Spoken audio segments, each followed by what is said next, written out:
মা তুমি মাছ ভাজি দিয়ে কি করছো? মাছ ভাজি, মাছ ভর্তা হইতেছে, ভর্তা। ভর্তা? হুম। তো এটার মধ্যে কি কি দিয়েছো? মাছ ভাজা, তারপর হলো এটা হলো কাতলা মাছ ভাজা।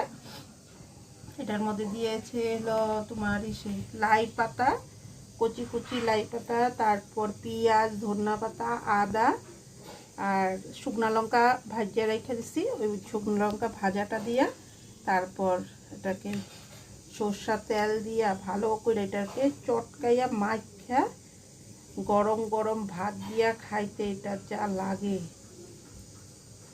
তো এটা মনে হয় প্রথমবার খাচ্ছি না? আরেকদিন কেন কইরা খাওয়াইছি না? জানি না, দেখিনি তো। আরেকদিনও তো কইরা খাওয়াইছি। আজকে প্রথমবার দেখেছি, আরেকদিনকে যখন খেয়েছি হ্যাঁ, তখন তো ওইটাই স্কুল তো। ছিলাম। আরেকদিনও কইরা খাওয়াইছি। এটা খাইতে হেভি লাগে অনেক।